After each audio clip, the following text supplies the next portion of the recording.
Hello, and thanks for stopping by.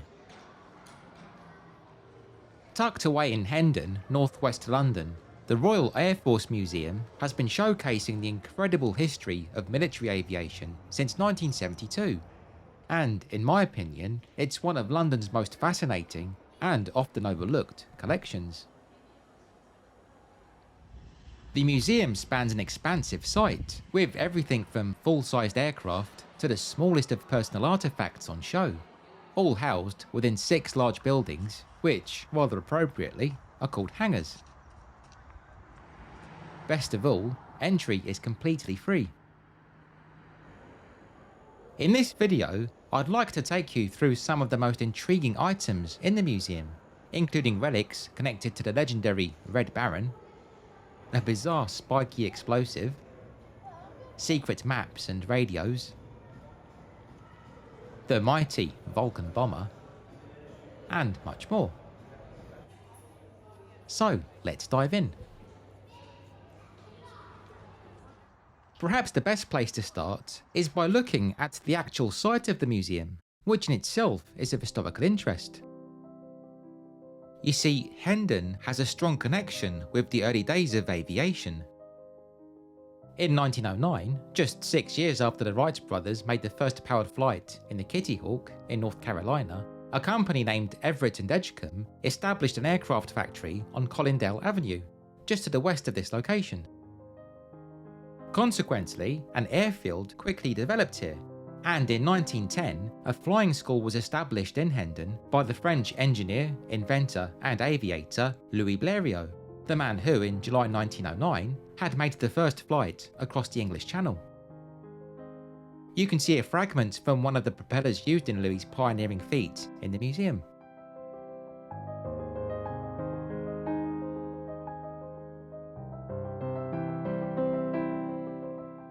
In 1911, the land which is now occupied by the RAF Museum was purchased by Claude Graham White, who went on to name it the London Aerodrome. Air displays and races were staged here, and it was also from the London Aerodrome that Britain's first airmail service was inaugurated. Claude Graham White also began to build aircraft at the aerodrome. His factory is now beautifully preserved as the museum's hangar too, where items from World War I are displayed.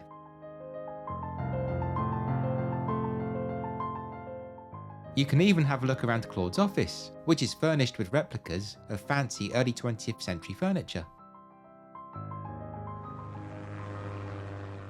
World War I marked the first time in history in which aerial combat was employed on a large scale, and it was real edge-of-the-seat stuff, with some pilots receiving as little as 20 hours training.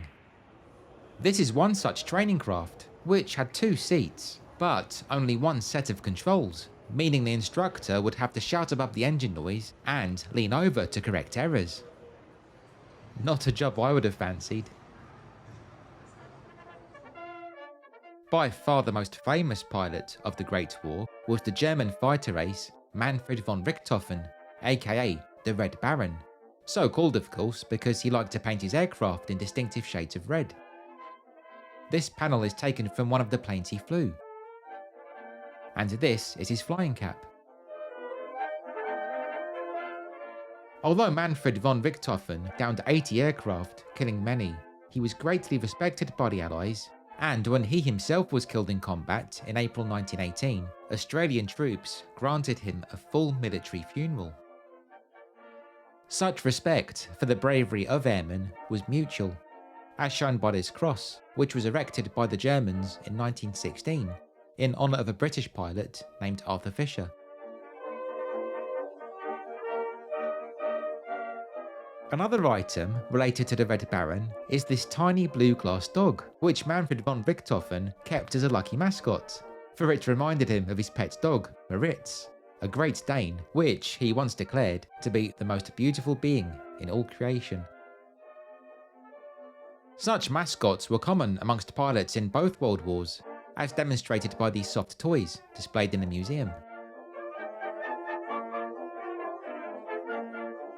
It was also common for aircrew to keep dogs as pets.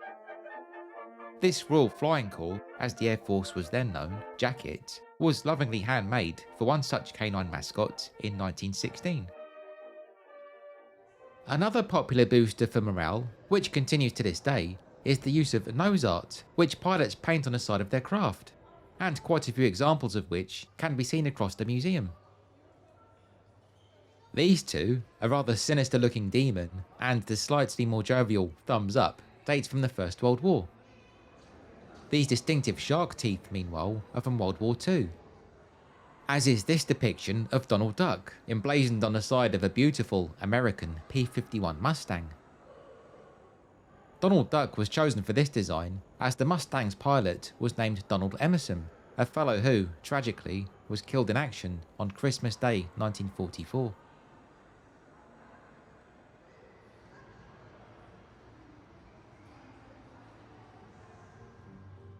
It was in World War I that British civilians were subjected to air raids for the first time. The attacks initially carried out by huge Zeppelin airships, which, despite their lumbering size, were difficult to shoot down, thanks to the high altitudes they could reach, and the fact that, in many cases, firing bullets at the superstructure was about as effective as throwing pebbles. In response, this curious-looking device was created at London's Woolwich Arsenal. It's an anti-airship incendiary bomb, which was designed to rip through the fabric and then detonate inside, the theory being that it would ignite the airship's hydrogen gas.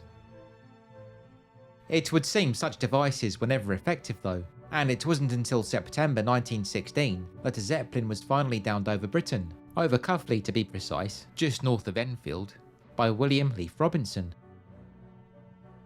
This metal plaque was taken from that very airship, and this drawing was made by an 8-year-old lad named R.W. Donkin, who witnessed the event.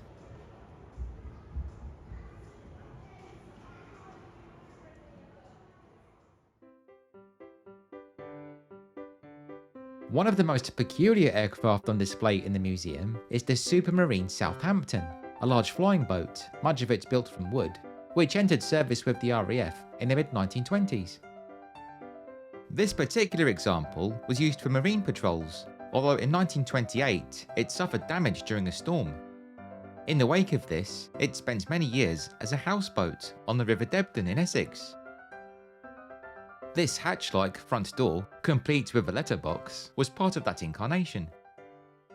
The Supermarine Southampton was fully restored in the 1980s, and a very fine job it is too, although unfortunately the wings are long lost.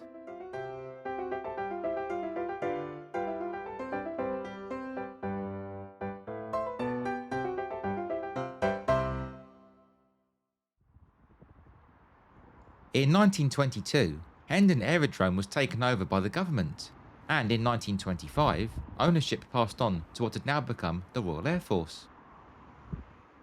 During World War II, the base was used by Battle of Britain pilots, and thanks to its close road and railway links, it also became an important transport hub used by both British and American forces. The early days of World War II, which erupted in the late summer of 1939, were marked by the German Blitzkrieg, in which rapid attacks were launched on Poland, France, the Netherlands, and Belgium. This Junkers 87, also known as a Stukka, which you can see here in the museum, was a type of aircraft which played a key role in those dark days by conducting steep bombing dives. Such Stukkas also had sirens fitted to their wings, known as Jericho trumpets, which gave the aircraft a cruel psychological twist by making a terrifying howl as they plunged towards their target.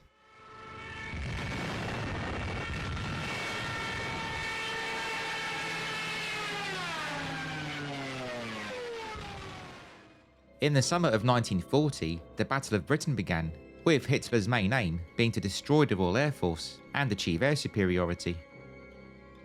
The RAF coordinated the Battle of Britain with the aid of the Women's Auxiliary Air Force, who'd keep track of aircraft in real time, using a large map board and radio headsets, an example of which, dating from 1940, can be seen here. This clock was also used in an operations room, the coloured triangles around it being used in conjunction with coloured markers plotted on the map. RAF Hendon accommodated fighter pilots during the Battle of Britain, and on the 15th of September 1940, a group was scrambled from here to intercept a formation of enemy bombers who were approaching London. What followed would become one of the war's most audacious tales. One of the men who sprinted to his Hawker Hurricane that day was 26-year-old Raymond Holmes, who heard the order to scramble whilst he was trying to enjoy a bath. Once airborne, Ray engaged a trio of German Dornier bombers. Eventually he found himself toe-to-toe with the third enemy aircraft, which he realised was heading for Buckingham Palace.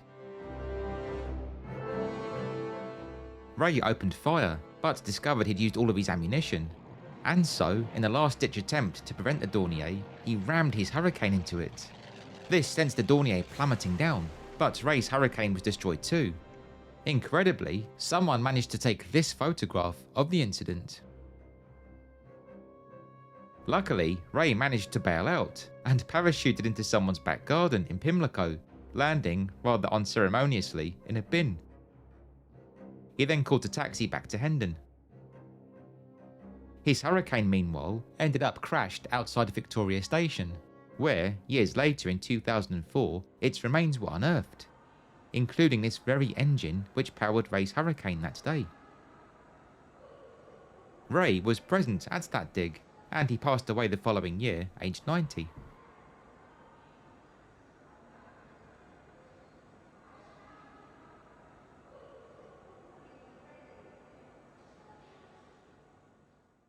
In 1942, the RAF's Bomber Command were joined by American forces, thus enabling enemy targets to be bombed around the clock, the RAF operating at night, and the Americans during daylight. This devastating campaign involved two of the most iconic aircraft of World War II, the RAF's Avro Lancaster and the American Boeing B17. The Lancaster first entered service in 1942, with over 7,300 being built, and they were capable of carrying large payloads, such as this monster, the Grand Slam bomb, which weighs in at 22,000 pounds, and which, until the atomic bombing of Hiroshima and Nagasaki, was the most powerful bomb ever deployed. Perhaps most famously though, Lancaster bombers from 617 Squadron were employed to drop the Bouncing Bomb, which was designed to destroy dams and industry in the Ruhr Valley. You can see a replica of a bouncing bomb here in the museum. Lancaster bombers were crewed by 7 men. The average age of who was just 22, and due to the heights at which they flew, they had to wear thermal outfits, complete with electrically powered heating, as seen here.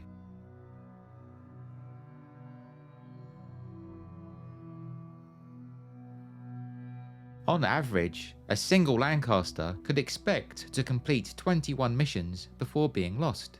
So it's rather remarkable then that this example, built in June 1942, flew 137 sorties. This inscription, mocking the Luftwaffe's Commander-in-Chief, Hermann Göring's boast that no enemy plane will fly over Reich territory, was painted on in 1944. This American B-17, meanwhile, dates from July 1945. The B-17s were very tough planes. They had to be, considering the perils their crews faced, and could withstand a lot of damage, often limping back to base with bullet and shrapnel holes torn in the fuselage.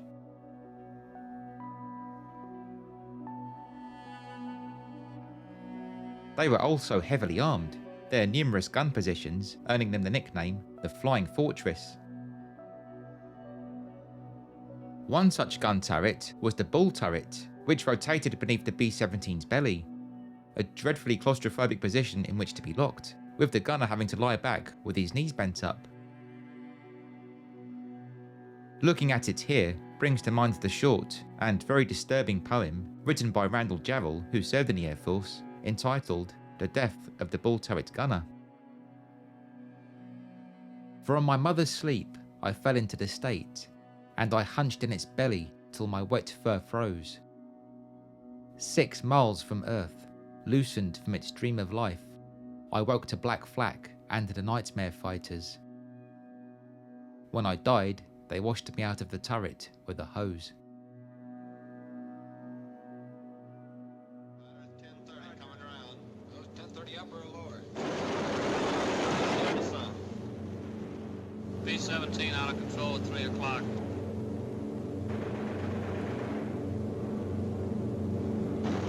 Come on, you guys, get out of that plane. Bail out. There's one. He come out of the bomb bay. Yeah, I see him. There's a tail gunner coming out.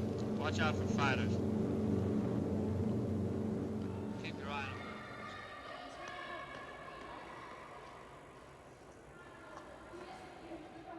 If you were flying a mission over enemy territory, the risk of being shot down was of course very high, and if you survived that, you then had the threat of being captured and taken prisoner. The RAF Museum has a fascinating collection of artefacts related to this aspect of the war. This, for instance, is an aircrew escape pack, which includes fabric maps, easy for folding up and hiding away. Whilst this pack of cards, dating from 1943, allowed concealed maps to be smuggled into a prisoner of war camp. POWs were often very inventive. This water canteen hides a radio, which prisoners used to keep track of news on the war. And this, unbelievably, is a wooden camera, made by a prisoner as a means of aiding the forging of documents.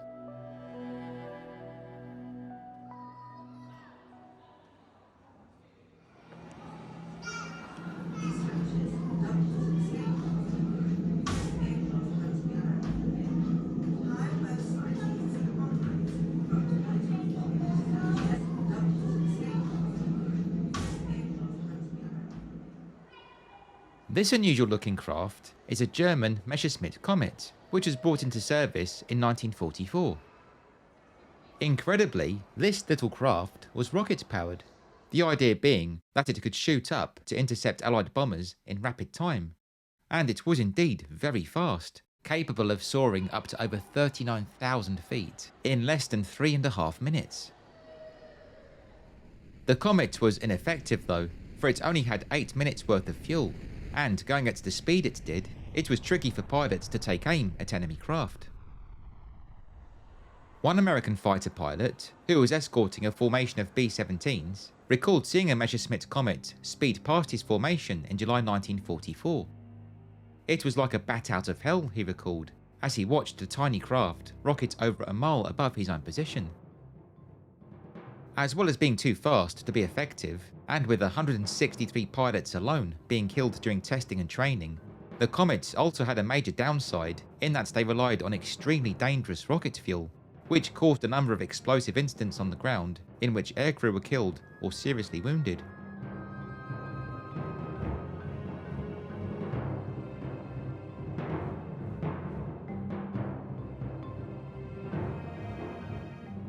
Although the Japanese Air Force, known in World War II as the Imperial Japanese Army Air Service, did have effective fighter aircraft, they were forced to take drastic measures as the conflict dragged on, most famously by deploying kamikaze pilots.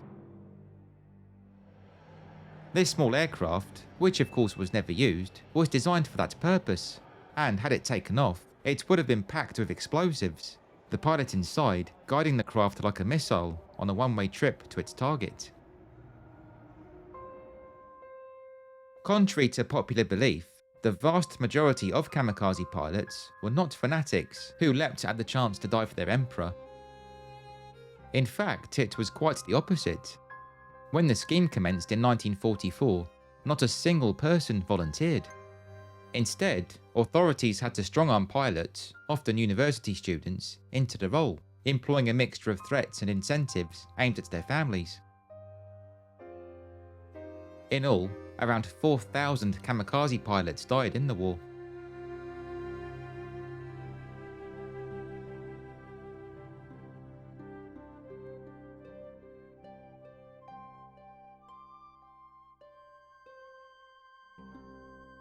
World War II ended on a truly apocalyptic note, with 2 atomic bombs unleashed over Japan. And soon after came the Cold War, with a terrifying new concept of warfare. Britain exploded its first nuclear bomb in 1952, and it was in that same year that the Vulcan Bomber, designed to carry such weapons, such as this blue steel missile, came into service.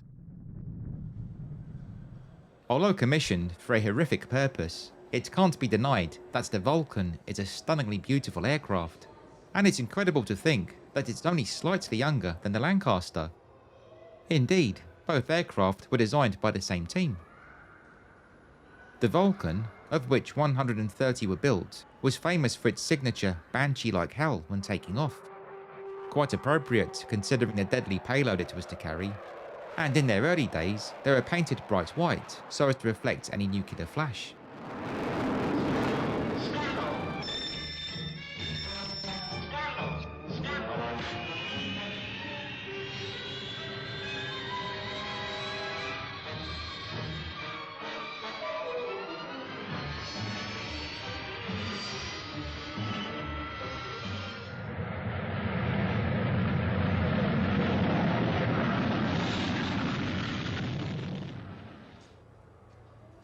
Vulcans weren't Britain's only nuclear bombers.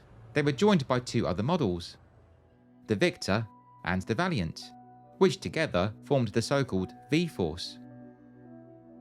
You can see the nose cone from a Victor, which was later converted into a refueling craft, next to the Vulcan.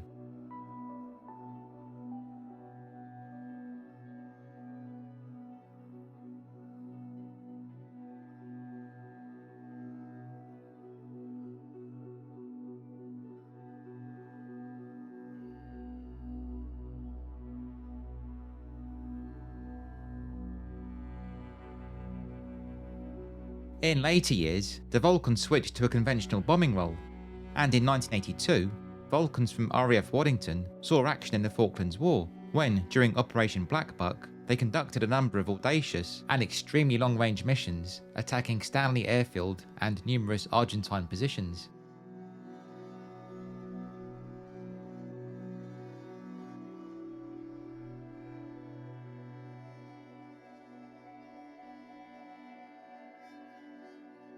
To finish with, the final object I'd like to show you isn't an aircraft, it's something rather more sobering related to the Falklands conflict. This old shipping container, which was placed at RAF Stanley not long after the Falklands War in 1983, where it served as a makeshift chapel, the altar being made from wood cut-offs and spent cartridge shells.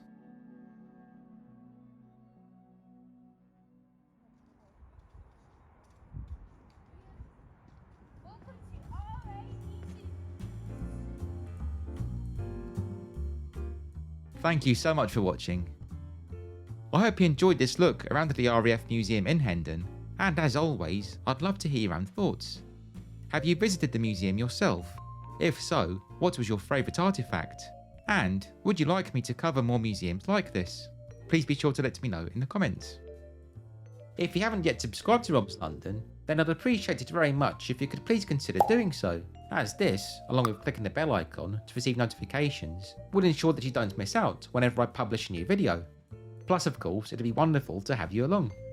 If you're feeling extra generous, you can also support my work with a tip via either my Ko-fi account, which I'll link below, or the YouTube thanks button, which appears as a heart icon beneath the video. Any such financial donations are of course greatly appreciated, and they really do help go towards creating content. Anyway, on that note, thanks again for watching friends. Stay well, and please be sure to stay tuned.